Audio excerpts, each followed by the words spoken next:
At school, we learned about the gas giants. Saturn is among them.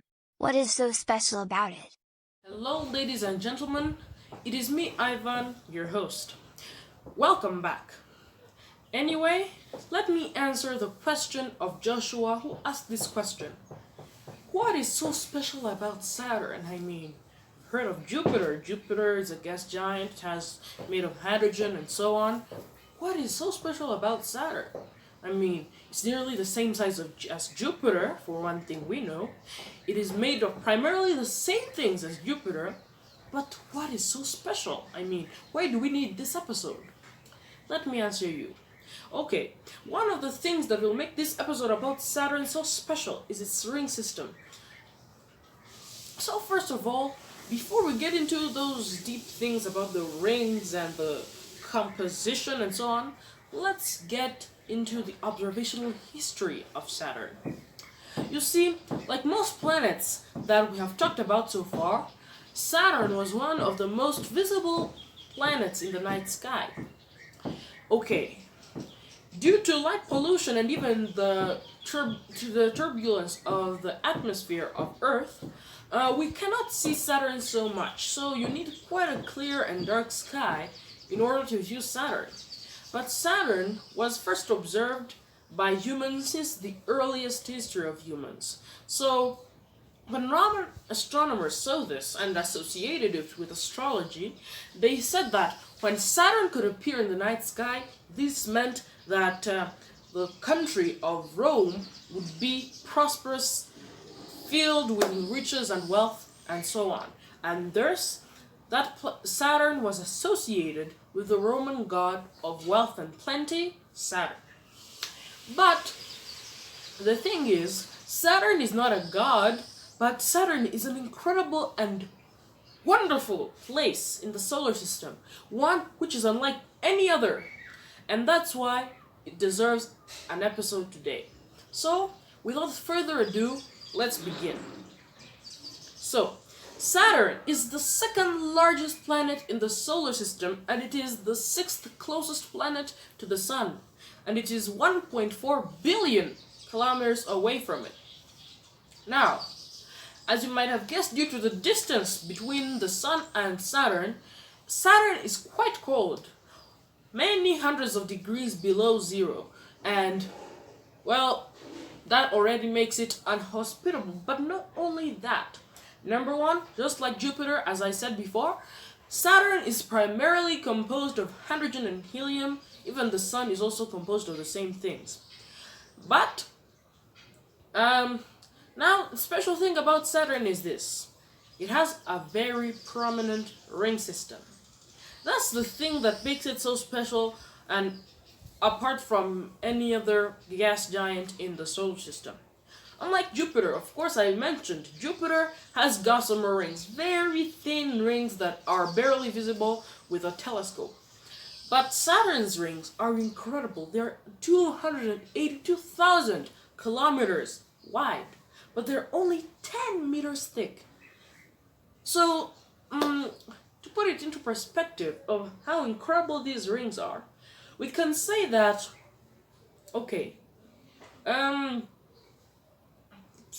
the ring system is as wide as my two arms combined, but the thickness of the ring system is smaller than the thickness of a piece of paper. That is how incredible these rings are.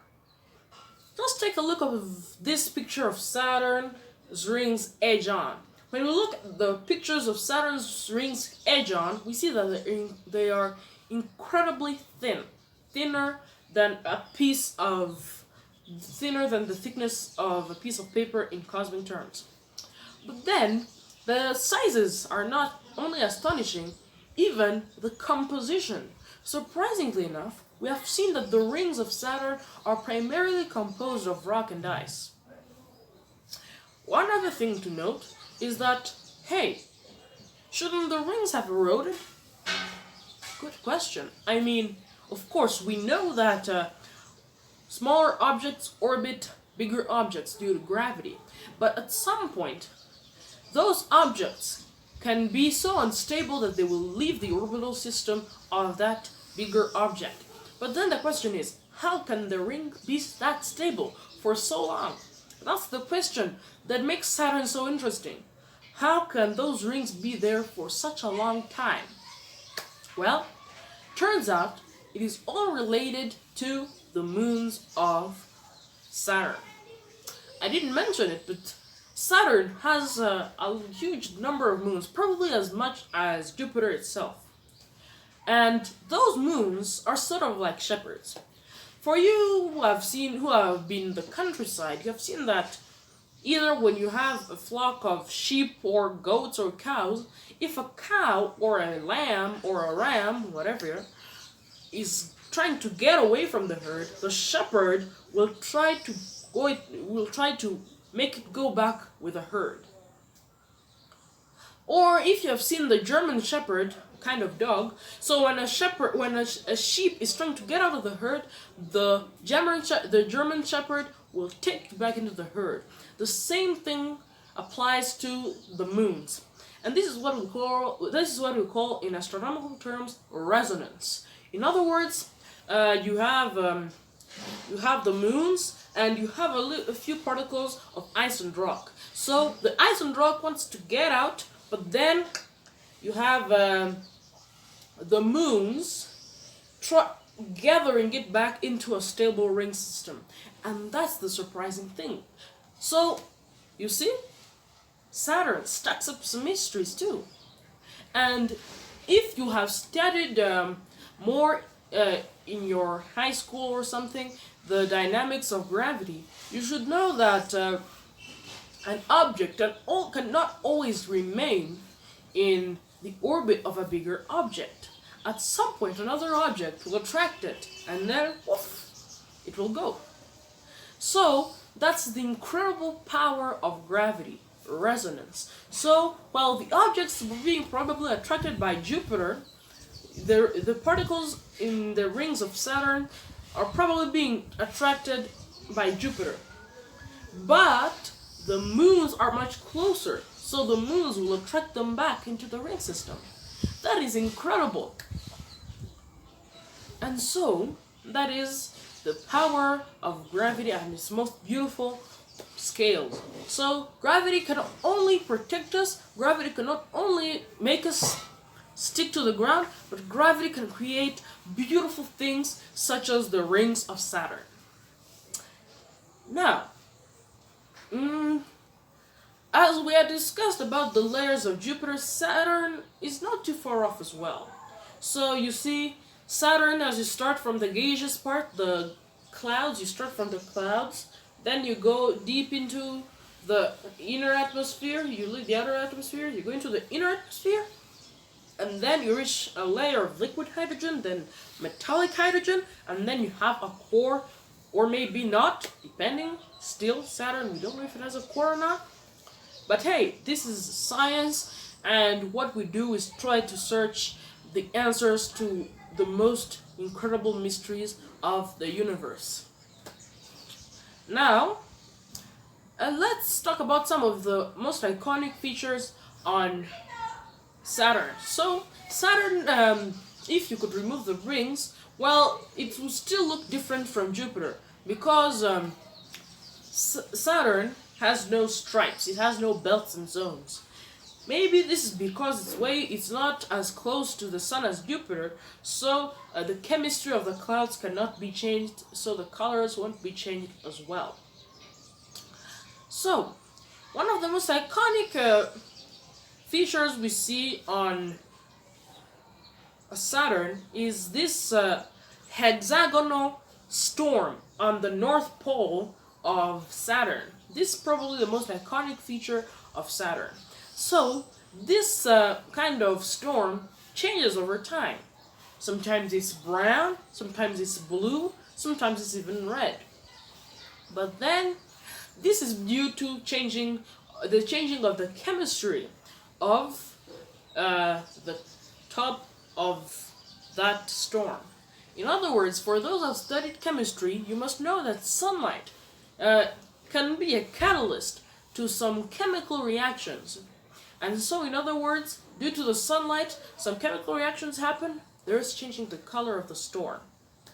And so, that is the hexagonal storm that we see on the top of Saturn. But now, enough talking about Saturn itself, let's go into the moons to conclude. So, Saturn has a lot of moons, probably the same number as Jupiter, as I just said. So let's talk about some of the most impressive moons of Saturn. Let's start with Iapetus, probably one of the farthest moons of Saturn. So, Iapetus, the impressive thing is that it has probably the biggest ridge in the solar system. So I'm saying these moons based on their most iconic features. So Iapetus is famous for having part of its surface is completely white, very reflective, but another part is as dark as charcoal, if you will. So it has a white and black part. So this is quite strange. So the question is, why does it have these different surface types? I mean, why is a big part white and then a little part is black? We'll have to investigate. So, that's one of the things I wanted to mention. So Iapetus is the largest ridge in the entire solar system. It's so big that it fills the entire of its equator. The entirety of the equator of Iapetus is filled with those mountains and ridges. Now let's move into probably the most interesting one, Enceladus. Enceladus is probably one of the most interesting moons of Saturn because Iapetus is completely made of ice. In fact, Iapetus is incredibly reflective. That's how we knew it is made of ice. So, we have also observed geysers. These geysers, if you have seen some on Earth, so you see geysers, there is a part in the crust of the Earth in which there is hot water boiling from the internal part of the Earth, and then you have these incredible geysers. So we have seen such geysers on Enceladus, and those geysers are made of liquid water. This is really interesting because this proves maybe that there might be life on other places in the solar system. Then there's also Titan. So Titan, this one is probably the most Earth-like object in the entire solar system. Okay, though smaller than Earth, it's a moon, second largest in the solar system actually. Titan is actually more like Earth in many more ways than you might think. So you have this planetary object. It has an atmosphere made of nitrogen, not of oxygen, but it has an atmosphere, and Earth has an atmosphere. It has a surface, rocky surface. The Earth also has a rocky surface. It has liquids on its surface, stable liquids on its surface. Yes, it does. So, this is incredible. So, though we say it's Earth-like, we don't mean it is necessarily the copy of Earth. Its atmosphere is mostly made of nitrogen and methane. Those are natural gases. So you can't breathe them. Even the lakes and the rivers that we see there are made of the methane. This is the methane you put in your cars when you're going to the station. So, Titan is also quite interesting. But, though we humans cannot survive off those natural gases, bacteria can. And this proves interesting for life. But it can be also quite hard since the atmosphere of Titan is even more heavier, is even denser than the one of Earth. So it might prove quite hard to develop life there. But still, it's quite Earth-like and it raises some possibilities of life. So, for Joshua who asked this question, yes, Saturn is quite special, its moons are special, its science is special. There's an entire field of astronomy completely based on studying Saturn alone.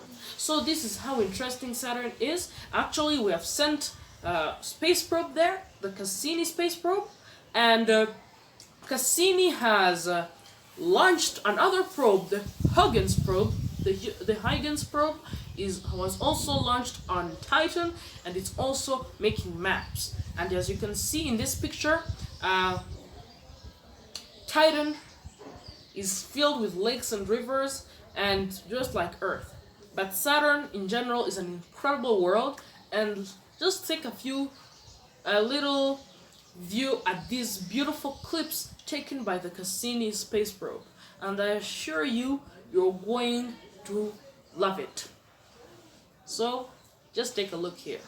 This is a time lapse of the images taken by the Cassini spacecraft. As you can see, the Cassini spacecraft has taken beautiful images of Saturn and its rings. Also, you must know that the Cassini spacecraft has released another little spacecraft called the Huygens probe that has been sent to study Titan. You can also see here the beautiful images of Saturn and its rings. Anyway, I hope you have enjoyed watching those clips. They're incredible. You can see maybe there were some few moons like minus. You can see the rings and a little bit of rippling. So it's just incredible. Anyway, I hope you like this video. Remember to like, subscribe, and share with your friends. And remember also to support me on my Patreon page. Anyway, see you later. And remember, if you really hope to understand the remaining episodes of Astronomy in a nutshell, you have to understand gravity. That's why I made that episode, so that you can understand how gravity works. Anyway, see you later in the next episode about Uranus.